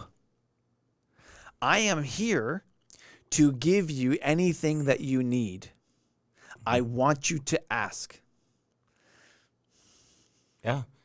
I think it's hard for humans in general, for adults in general, to ask for things. To like, it's this humbling experience to have to ask for help, you know, and people don't like it. So kids especially don't like it. So Nick, Sagi asked a very, very logical question. I'm all in. Depends on how many we go to. So to the point, before you guys get into that, the point that you just brought up, though, holy crap, my that joke just totally made me lose my. What were you saying, Rich? Just the What were you idea of self-help, the idea of can I do for Yeah. myself or seeking help from others. Yeah, so when you have the kids come in and they've not had anybody offer for, there's got to be huge trust issues. There has to be huge trust issues, right? And that's what Nick was saying before. It's this idea that that quid pro quo, as you mentioned, the term you use, this idea of the kids think that if I offer something to them, that I'm expected to. You scratch my back, I'll scratch yours. Everything's great. You're in now, buddy. I I'm know. telling you. I know. Saw you off. That guy just maybe messed with your life a little bit. So the idea there is that you're 100% right. Okay. Nappy, and is that these Everything's kids automatically Everything are is skeptical. Awesome. They're waiting for the shoe to drop Yeah. somewhere along Yeah. the way to say, Nappy, poor Nick. Okay. So far, we're up to Everything's 75 great. push-ups. Oh, Just so that's you know. great. Everything is awesome. I'll do 50. You can do 25. Sounds good. So the idea there is when the Okay. kids come in and we say to him, "Hey, I Everything's just want you to great. trust me. I just want you to do this Everything is thing." Awesome. They're looking skeptically over your shoulder to say, what are Okay. you Everything's great. what are you doing? Everything is awesome. What are you trying to do to me? Are you trying to give me something more to do? Are you trying to take Okay. something from me? Dingleberry, Everything's great. dude, Everything is awesome. gifted to the broken line. Gift train hype. Yes. I think- Thank you very much, guys. So, Risk, I put myself in the shoes where I was in high school. Okay. Yeah. And Everything's I'm very great. open that I was a little bit of a Everything is delinquent. I wasn't at the level of the students that you're dealing with were. Yeah. But I mean, we drank before school and did a lot of things. Okay. My first Everything's question great. probably after meeting you, Everything Nick, would be is like, what are awesome. you doing different than the teachers at the school that I just came from told me to do, right? Because it's to me as a child, it would have been more of the same. I would have had that chip on my shoulder saying, it's just the same BS that I just went through where I came from. So yeah. I think one main difference right off the bat is we give trust freely. You know, to us, it's about moving forward. Like when we go in, when Neil or I go in, it's not about like we haven't been the one that's asked the question of why they're here, what they did to get here. That happens before us. And That's I don't the even. major difference. And that's the major difference is that we're just going to give that trust freely. You show up on the first day, like we asked you to show up. You haven't done anything to break our trust, right? And so, and we don't expect that to be given back freely. Like we know that it's going to be a process and it's going to take a minute for them to want to give it to us, and we need to give them the space to let us earn that. Yeah, absolutely. You keep talking. And Nappy, you and Nick keep talking. I'm going to do my 50 push-ups for you guys while you guys are talking. Because I agree. One of the first things that we do, and wireless mic, by the way, I love it. That's nice. One of the things that we do with our kids is it's grace. Yeah. There's no preconceived notions. So 50 push-ups while you talk. And I think that's a big part of the difference. And I get that kids aren't going to get that right away. And one of the things we have to work with staff in all the time is to give them the space to create that. We say relationships first here. That's the number one thing we want to do is be in a relationship with you first. So we've actually intentionally changed some things on the first day of kids here to allow that to happen with our staff, to allow them to get to know us, for us to get to know them. Because until that trust is there, they won't be obedient. So Nick, I guess maybe I'm not the only one in chat that might need this information. Yeah. I guess I wasn't aware of what the process was. Yeah. Damn it, Diablo, you beat me to it. I was waiting until you got back on camera. What is the process before a kid gets to your school? So, what is the process that? So you're to your program because you're saying that they already know that they have the appointment to get there that first day. Yeah. So what is the vetting process or whatever? Yeah. I guess maybe I missed that from early streams. Yeah, so when a kid gets expelled from any of the school districts in our county, they get referred to us. Like in the expulsion letter, it might say call Neil Fernandez at this number, or call Nick at this number, or whatever. And it's up to the student to kind of, or their parents to kind of contact us. When they call us, we set up an interview. And we just interview the kid. A big part of the point of that interview is to just see if that kid wants to be here, right? Because if a kid doesn't want to be here, we can't really help them, you know? And so we ask the questions of what led them to us. Will, who's on stream sometimes, our student success advisor, does that first part of the interview. That's like, what has your schooling been like in the past? Where have you had success at school? Where have you not? You know, what was the incident that led you to get expelled and get to us? But if Neil's doing the second part of the interview or me, we're going in there to figure out, like, does this kid really want to be there? Is this kid ready to do the work it takes to get back to school? You know, and that's an interview process. And then once we accept the student, you know, that's when we go through coordinating with the schools and we set a start date. And so they know coming in that first day kind of what they're in for. Yeah. Okay, so the kids already understand that this is an option given to them.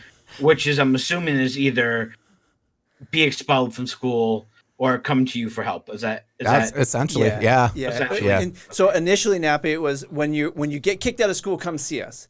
And then we had a revelation a couple years back where we said, why the heck are we waiting till they're kicked out of school? If we know that they're working towards that, why aren't we being preemptive? And so we started saying to schools, you know, don't wait. You know when a kid's already going down that path of destructiveness and bad relationships or whatever behaviors. We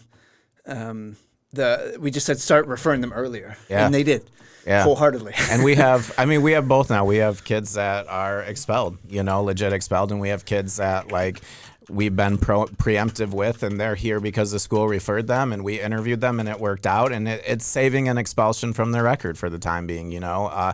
Again, the schools, for the most part, are getting better at wanting to do things like that, and it's because, honestly, of the trust we've built with them in giving them back students that are capable of coming back. Yeah, that makes a lot of sense. Okay, so that helps me get an understanding, because when you talk about how the kids come in, they have the appointment. I just wanted to get a better understanding of that. So that's awesome that the kids already are making that choice to. And that's the whole process, right? Because again, remember, your nonprofit, it's not a widget, it's a person, right? The idea there is that you're trying to engage a person. If you're saying that I'm trying to engage a person who I want to encourage to be uniquely better, to do that well, you need to be in relationship. That needs to be your starting point for everything. In Soggy, you are out of your mind. Does that make sense? Yeah, it does. So I guess the question I was going to ask, so it sounds like you have a very, very good vetting system as far as discerning who, you know, how legit is the kid in wanting to be there and wanting to improve their life, right? The child, versus being, if it was me, given the option of being expelled and what's my option, or coming to you, I'm going to say hell with it. I'm going to come to Rise Above just. But you're assuming maturity on the part of the student. Yeah. Right. A lot of our kids say, "Oh no, I can do this at home. I don't need to be here. I can do E2020, the online based curriculum. Yeah. I think, I can just sit at my computer at home because I won't touch Facebook or YouTube. I said Facebook. No one looks at Facebook anymore.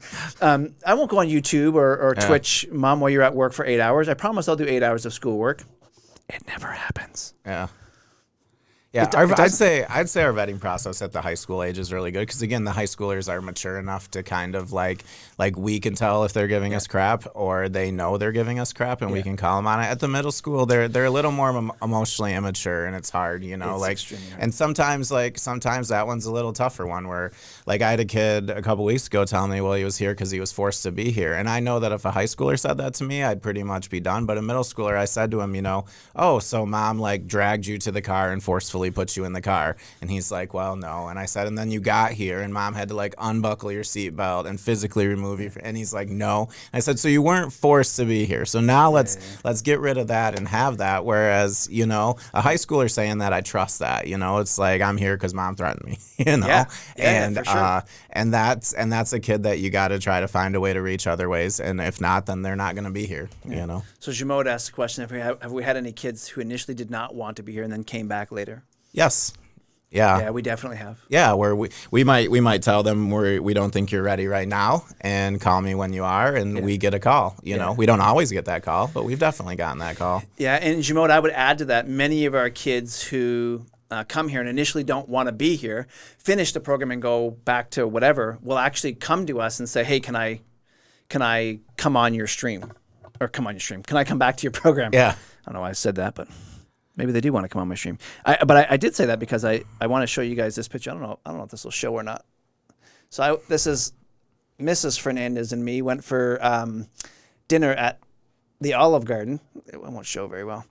With one of our former students, and we had that was becoming a tradition. Yeah. With this young lady and Veronica and I, for her birthday, we take her out this time of year for Olive Garden and whatnot. It's been she is doing very well for herself. She's since leaving Rise Above, she's finished high school and got a good job, full-time job, making 16 plus, almost $17 an hour. Full benefits, the whole 9 yards. She is, for a 21-year-old, making it. Yeah. And will be successful. And typically the reasons that brought her here, that kid would never have made it. Yeah. So. Do you ever bring them back to the school to talk to the kids, to show that as an example that you can turn things around and you can be successful? So Nappy, you're talking about phase 2 of Rise Above. Yeah. So the reality is, and a lot of people hear us talk about Rise Above, and they go, wow, can't believe you guys, I've never heard of you guys, and they think that we've been around for 30 years. Yeah. The reality is this program is just entering its 5th year. First week of January will be the start of our 5th year. Yeah. And the reality is we don't have enough kids yet that have reached past the maturity point and reached a certain pinnacle of adulthood that it's we're not ready to bring them in It's yet. not quite there yet. Yeah, We're we're not there yet. It will happen. That's a phase 2 type question. And yes, it will happen. We already recruit kids to come in and speak at events and those sorts of things. But to have them physically come in and speak, like run a life skills class or something for our kids, not yet. Yeah. Not yet. They're not there. There's a good question on here. Do kids that end up coming there early on and leaving, do they ever want to come back? And that answer is yes. Yeah. Last days around here are kind of weird when kids go back to school. They don't know how to successfully say goodbye here because they don't want to say goodbye here. You know? And so the way I frame that, Soggy, is one of the things these kids don't know how to do is to finish well. Yeah. That good or bad. So take an example of we take the high schoolers out bowling for the day. We go for pizza, we go bowling, we have a great time, and we come back to Rise Above the building with a half an hour left in the day. And for some reason, they cannot finish a good day well. Invariably, 99 times out of 100, something explosive will happen. Somebody will say something or do something that ends up making it a catastrophic event where somebody will almost get removed from the program. Like it's usually pretty big. Yeah. And that's what Nick was talking about with the Thanksgiving dinner the other day. It was a great day. It should have been a great day. But, and again, invariably, something will happen that in Soggy, I think there's a couple reasons why. Yes, because they feel safer at Rise Above. But I think it also has something to do with the idea of that we listen. That we're not just pointing and shouting, that we're actually taking the time to understand what's going, for the most part, taking the time to understand what's going on. So, Nick, do we always take them back? Do we always say? No, I mean, I think that question that you're asking in terms of like, we encourage them to be at their school if they can be at their school. That's we had always a student, the first priority. We had a student that just went back, and he had his ups and downs his first week, and I'm sure part of it is just that he wasn't here. Like here, he was kind of like in a smaller setting, and he was a model student here. He was one that was a leader in this building. He's actually been on stream with us. Yeah, and when he went back to school, he all of a sudden becomes one of 900 kids in that building. And so it's not just that it's not just like that he's been a behavior issue. It's just so uncomfortable for him, and so he would tell you he wants to come back, but we know that success for him means staying in school, keeping his butt in school, and that it's our job just to continue that relationship and encourage and engage and speak life into him. Yep. I'm gonna start my push-ups. Oh, he's gonna do his push-ups. Oh, we're I'm going gonna start my Dono cam push-ups. for this. You go ahead. Go ahead, do your push-ups. I'm gonna switch to Dono cam so y'all can watch his amazing push-ups. So put your feet down this way. Okay. Yeah, face. There you go. Is there at risk while he's doing that? Is there a plan for another phase of Rise Above where kids can finish school with you? No, that will never be an option. Again, one of the mottos, the creeds of Rise Above is we are not a replacement for the educational system. We are a support mechanism for the schools, for the parents, for the student. The goal is always to return that student back to their cohort. We're too small of a group here at Rise Above. We want them to be socially enabled, right? We want them to have access to their peer group and those sorts of things. And put the camera back on Nick's red face. And the reality is that keeping them here does not do them longer than needed, does not do them any justice socially, right? And that's why we don't, people ask us, oh, you guys really need to make a residential program, and it'd be great if you guys just keep them there instead of sending them home to that. And we've talked about this on stream before as well, this idea that we don't want a residential program, a long-term program, because we want them to take what they learn here, the capacity that we help them to build, and then to take that and put it into practice. Yeah. I want you to go back to school and to show yourself that you can do it. Mm-hmm. To take a traditional science class, to engage with the different teachers and administrators in the 900, 400 other kids in your school. Mm-hmm. Exactly it, Shimon. At some point they have to, because they're going to be adults soon. Yeah. And if they can't figure it out when it's still safe to figure it out, if you're 26 years old and walking down the street and somebody bumps into you and you don't know how to deal with that socially or emotionally. Yeah. If you haven't learned to respond, you got to test whether you've learned to respond. Just like you got to test whether you can ride that two-wheeler. It's the same. Yeah. It's the same thing. I guess my thought was a lot of the children that get brought in have not learned. It's not just learned habits from upbringing, but from the people who they associate with and the people who they are around on a daily basis at school, right? Yeah. I know that was a point with me, is that I fell in with the quote unquote, as I do air quotes, wrong crowd, right? Yeah. And that their influence impact me. So that would be my biggest fear of sending in a child that you work with and get them turned around back to that environment. And you're right, you've given them the tools that hopefully they can take those tools and make the conscious decision that I need to change this group of friends because this group of friends is toxic for me and not good. Yeah. And again, but you're right. I guess they have to become adults sometimes to make those decisions. Yeah, and again, that falling back into the old group of friends, that's that idea of not doing the hard things, right? Sticking to what's comfortable, just fall back in with the old group and not being uncomfortable and trying to make new friends for a while. So, but I do want to touch base real quick on the idea of joining the nonprofit world or doing community service, because we can all do community service, and at some level we all do community service. And I will say, go on a limb a little bit here to say that what you're doing right now by being in this stream is a form of community service, because you're supporting a channel that supports a community. Yep. And whether it's this community called Chat, or the community called Twitch, or the community called Rise Above, you're supporting a community by your presence, by your interaction with the conversation and your whatever. Very often, charity work that Nappy talked about before, and Nappy, I'm curious how you're going to approach this. Very often, our joy that we initially start with turns into duty. And I know you can all start spamming the fact that I just said duty. But what happens after a while, it turns into making widgets. It stops being joy, the fact that I'm helping somebody. It starts turning into I'm making widgets. And Nick and I just had this conversation this morning about me.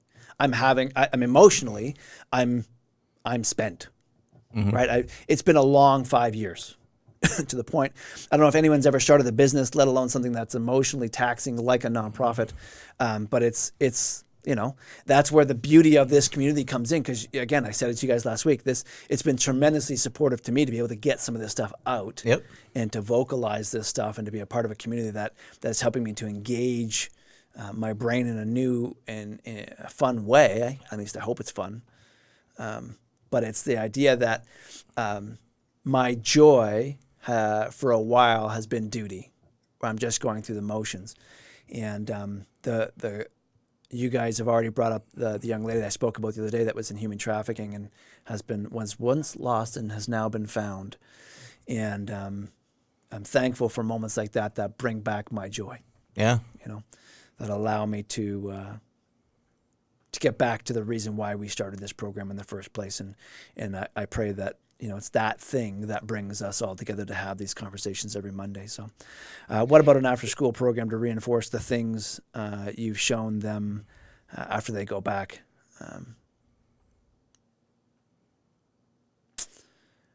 After-school program, Nick, did we do that? Yeah, we have an after-school program. We just do it at the middle school age right now. We've done it. We've tried to do it at the high school age in the past. High schoolers have cars and jobs and girlfriends and boyfriends, and it's harder to want to engage them. So actually, our middle school after-school program has a lot more success this year, and we do have one of our students that went back.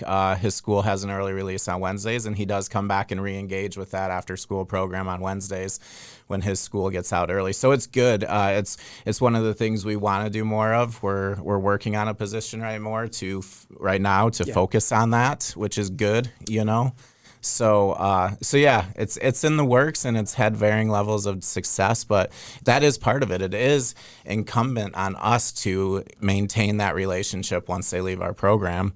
And after school program is part of it. Just following up with them is part of it. And again, the following up part is to reinforce those things. Those are the kind of conversations we have when we go out and visit students at school or take them to dinner or whatever.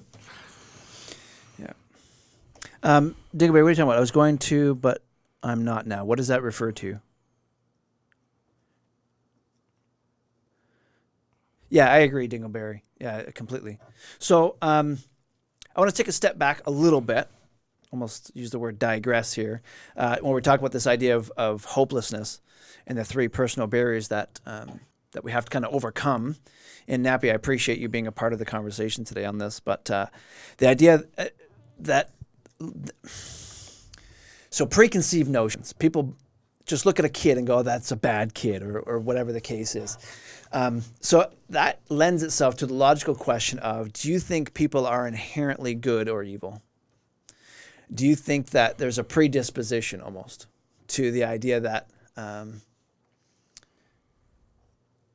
a person is going to respond in a certain way? That I look at you and Nick's an evil person, so I just expect Nick to respond this particular way given a set of circumstances.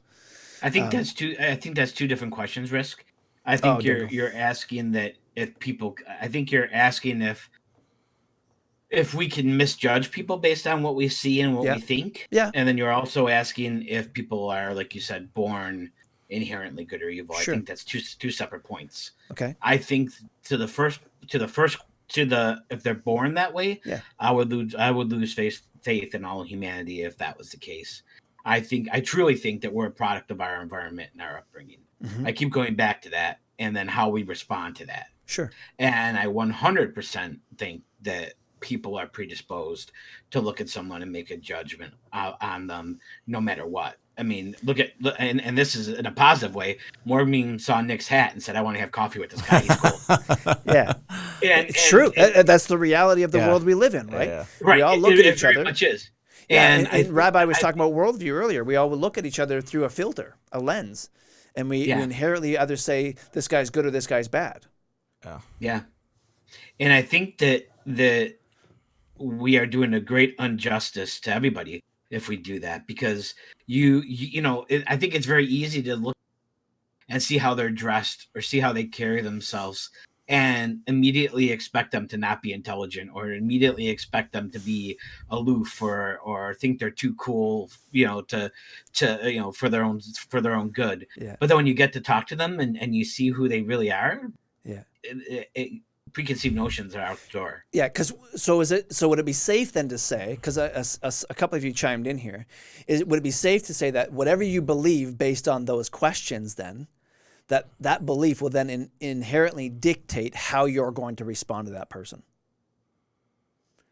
So if I look at you and my filter says this is a good person or a bad person, the reality is that filter is going to then cause me to respond to you in a very specific way. Even if you speak to me professionally, courteously, whatever the case is, if I automatically think you're something negative, say, I'm inherently going to respond to you sharp or curse or something to that effect. You know what I mean? Where I'm not going to give you the grace necessarily that you may be searching for, that maybe that you deserve, and I would say that we all deserve it.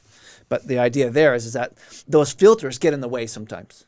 I think it takes a very special person to not be able to do that. I think a good example is the movie Shallow Hal. Yeah. And I think that as much as it was a comedy, I think there's so much truth to that. If you haven't seen the movie, Jack Black has a curse or whatever put upon him where he sees people by who they are inside, not outside. Mm-hmm. Because he thinks he's perfect and he wants to date the perfect women, and he sees people based on who they are on the inside. And if we could all do that, I think that is kind of to the point you're making, that it would help all those preconceived notions go out the door if we could truly see someone for who they are. Yeah, and it's so hard. So that gets to the whole idea of trust. Yeah. So this whole notion now gets. I mean, how much do we talk about trust? A lot. A lot. And if you have this preconceived, Nick, and if you got to get going or whatever, I'm the just case is. letting your wife know to pull me if she needs to. Okay. The whole idea here is that if you have these preconceived notions about good and evil, and you allow your filter to dictate how you're going to respond to people, you can never respond with trust. Because you're only ever going to trust 50% of the time in that case. So if I look at you and I see good, okay, I trust. I'm just inherently going to give it to you. But if I don't inherently start with trust, lead with trust, that this idea of seek to understand is the term, then I'm going to naturally withhold certain things, whether that be grace or humility or whatever. Even my choice of words is going to be dictated by what my filter sees. Yeah. The challenge we have at Rise Above every day, is to lead with this trust. No matter what happened yesterday. Yeah. Or Friday. Yeah. Or at Thanksgiving dinner. Yeah. Whatever it is. There are obviously catalyst moments where things just have to happen for safety reasons or whatever the case is. But from a helping people to pursue uniquely better standpoint, if we as leaders in this world, and Nappy touched on this earlier with when he talked about his children, and helping them to form their own worldviews and those sorts of things. If we don't automatically approach with this trust thing, and again, it's really a 5-step thing. And I have some notes to the side here I'm going to refer to in a second because I don't want to miss any of this stuff. If we every day approach this population with the built-in mindset that I am going to work my butt off to disrupt this filter that I have, as a leader, your job then is to approach every day with humility. The idea that I am not coming to this as the expert. I am not coming here because I have it all together and I'm going to teach these kids how life is supposed to happen. And I am just going to be this domineering. You can't. You just can't. Because as was said earlier in chat, they're going to come with the conversation already in their mind that, okay, he's going to say this thing to me and he's going to expect me to dance. Yeah. And when I don't dance, they're just going to kick me out. Yeah. So if you don't approach that with humility, you're never going to get through to that kid. The second is to seek full understanding. And one of the things that I strive to do, and I assume that Nick and everybody else does as well, is to strive for this understanding. I ask a ton of questions. Yeah. Take the young lady the other day before I was rubbing her back. What was I doing? Yeah. I was asking her a bunch of questions. What happened? Who said what? Who said Tell this? me. Yeah. You know, and immediately she wanted to talk. Yeah. And the idea there is nobody in our position with this population ever wants to seek understanding. It's always, here, let me tell you what I just saw. Yeah. Now let me tell you what the repercussions are for what I just saw. Yeah. And the student never really feels as though they have their say. Now take that into the adult world, where you have pervasive homelessness or, you know. One of the things I've been saying a lot lately when kids are ready to talk is I just reply, I've heard you, because to let them know, like those are 3 pretty big words that they don't hear a lot, It doesn't mean I'm going to fix all their issues. It doesn't mean that I even agree with what they're saying necessarily. It's just, I've heard you, kiddo, and we'll go from there, because they don't hear that. So, and the caveat to all this is that this is extremely hard to do. Mm-hmm. This is something that you need to if it's not natural to you, you really have to concentrate and focus on. Yeah.